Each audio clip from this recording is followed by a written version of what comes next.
बिल्लाहि मिनश्शैतानिर्रजीम बिस्मिल्लाहिर्रहमानिर्रहीम रब्बि इश्रह ली सदरी व यस्सिर ली अमरी वहलुल उक़दतम मिन लिसानी यफ़क़हू क़ौली रब्बि ज़िदनी इल्मा रब्बि ज़िदनी इल्मा रब्बि ज़िदनी इल्मा।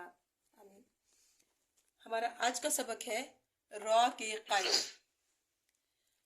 रॉ 5 हालतों में मोटी पढ़ी जाती है। जैसे हमने लफ्ज़ अल्लाह या अल्लाहुमा को मोटा और बारीक पढ़ने का रूल पढ़े थे ना, इसी तरह से रॉ के भी मोटे और बारीक पढ़ने के रूल्स हैं। रॉ 5 हालतों में मोटी पढ़ी जाती है और 4 हालतों में बारीक पढ़ी जाती है। और मोटी जो पढ़ी जाती है 5 हालतें, वो कौन कौन सी हैं? नंबर 1, रॉ के ऊपर जबर या पेश हो। मसलन रब्बका। अब ये देखिए कि रॉ के ऊपर यहाँ पे जबर है ना, इसे पढ़ेंगे रॉ जबर बा, रब्बा जबर बा, रब्बा काफ जबर का, रब्बा का। और अगर हम इसे नॉर्मल पढ़ेंगे रब्बा का तो ये ठीक नहीं होगा, इसे हम मोटा करके पढ़ेंगे। ठीक है, ये हो गई हमारी जबर की मिसाल। रॉ के ऊपर जबर या पेश हो, ये जबर की मिसाल हो गई। और पेश की देखिए, रॉ पेश रू, बा जबर बा, रूबा, मीम जबर अलिफ बा, रूबा मा, ये पेश की मिसाल हो गई। ठीक हो गया। उसके बाद नंबर 2, रॉ साकिन से पहले जबर या पेश हो।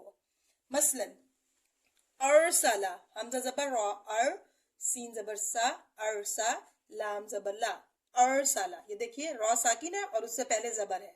ये जबर रॉ साकिन से पहले जबर की मिसाल हो गई। और ये कौफ पेश रॉ कुर, ये रॉ साकिन है और उससे पहले पेश हो गई कुरआनुन। ठीक है, इसे अरसला या कुरआनुन नहीं पढ़ेंगे, इसे पढ़ेंगे अरसला कुरआनुन। नंबर 3, रॉ साकिन से पहले जेर आर्जी हो। मसलन हमजा जेरी, नून जेर रॉ निर। ये जो जेर है ना, ये सम टाइम ये हमेशा इन और अम लफ्ज होता है, लेकिन जब ये रॉ के साथ मिलता है तो जेर आर्जी हो जाती है। इसकी नून को जेर रॉ को जेर आर्जी मिल जाती है, एनिर हो जाएगा। हमजा जेरी, नून जेर रॉ निर, एनिर, ता जबर बा तब, ता पेश मीम तुम, एनिर तब तुम। हालांकि ये रॉ साकिन से पहले जेर है, बारीक पढ़ी जाती, लेकिन नहीं, दरमियान में ये खाली हर्फ आ गई, जेर आर्जी है। एनिर तब तुम, इसे मोटा पढ़ेंगे। इसी तरह से अमिर, मीम के नीचे जेर है, ये जेर आर्जी है और रॉ से मिल रही है, इसे भी हम मोटा पढ़ेंगे, अमिर ताबू। ठीक हो गया। नंबर 4, रॉ साकिन के बाद हरूफ मुस्तआलिया। मैंने आपको मोटे पढ़े जाने वाले हरूफ बताए थे, वो ये थे खा, स्वाद, ज़ाद, गैन, ता, काफ, ज़ा में से कोई हर्फ हो। यानी कि इन 7 हरूफ में से, मोटे पढ़े जाने वाले हरूफ में से रॉ साकिन के बाद अगर कोई हर्फ होगा तो उनको हम मोटा पढ़ेंगे। मसलन मीम जेर रॉ मिर, स्वादुन। अब देखिए रॉ साकिन के बाद हरूफ मुस्तालिया में से स्वाद है, बेशक इससे पहले जेर हो रॉ साकिन से पहले, तो ये बारीक नहीं मोटी पड़ी जाएगी, स्वाद हरूफ मुस्तालिया की वजह से। कॉफ जेर रॉकिर, त्वा जबर अलिफ त्वा।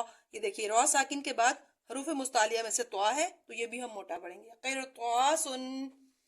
नंबर 5, रॉ साकिन हो, इससे पहले पहला हर्फ भी साकिन हो और उससे पहले हर्फ के ऊपर जबर या पेश हो। ये हालत वक्फ में होती है। अब ये जरा देखिए, यहाँ जगह कम थी, मैंने ये इधर इसकी मसलन लिखा है। मसलन हमजा जबर स्वाद अस, स्वाद जबर ख्वासह, रॉ साकिन अस्वख्र। देखिए रॉ साकिन हो, उससे पहला हर्फ भी साकिन हो, उससे पहले हर्फ के ऊपर जबर या पेश हो, ये हालत वक्फ में होती है। ये देखिए आयत के निशान पे वक्फ होता है, तो यहाँ पे हम रॉ को मोटा पढ़ेंगे, अस्वख्र।